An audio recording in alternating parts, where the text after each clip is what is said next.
Assalamualaikum warahmatullahi wabarakatuh. Perkenalkan, nama saya Aji Mahendra dari Polbangtan Medan, semester 5 jurusan Perkebunan Presisi. Jadi di kesempatan kali ini saya akan membahas tentang kopi.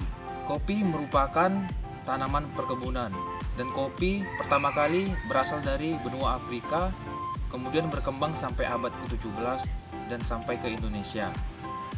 Ya, tanaman kopi bijinya dimanfaatkan diekstrak sebagai bahan minuman. Indonesia, kopi ada 4 jenis. Yang pertama, kopi Arabica, Robusta, Liberica, dan Excelsa.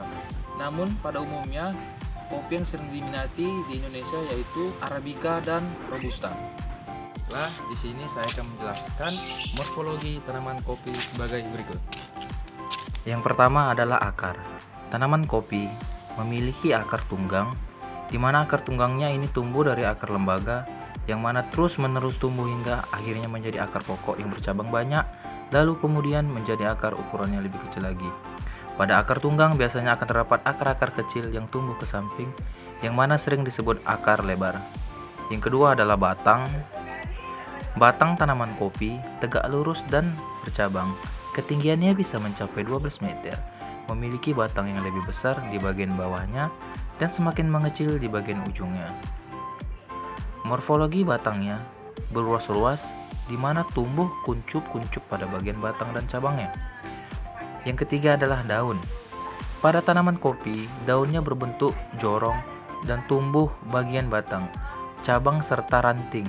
Tanaman kopi di mana tersusun secara berdampingan pada bagian ketiak.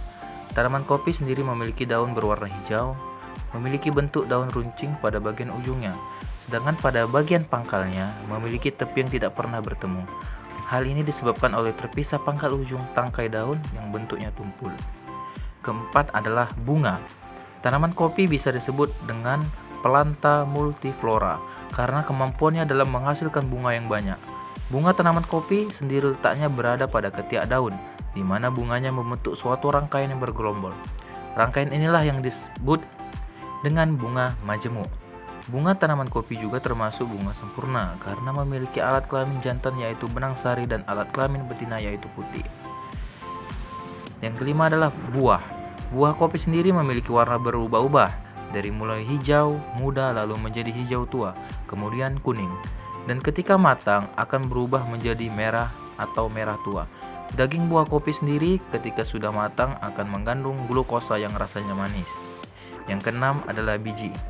Tanaman kopi sendiri termasuk tanaman biji tertutup, terdiri dari 2 lapisan. Lapisan pertama yaitu kulit luar dengan tekstur keras seperti kayu, dan yang kedua kulit dalam berupa selaput tipis yang biasa disebut kulit ari. Demikian itulah beberapa ciri morfologi dari organ-organ tanaman kopi dan klasifikasi dari tanaman kopi itu sendiri. Cukup sekian video dari saya. Semoga bermanfaat kepada teman-teman semuanya. Terima kasih yang sudah menonton. Assalamualaikum warahmatullahi wabarakatuh.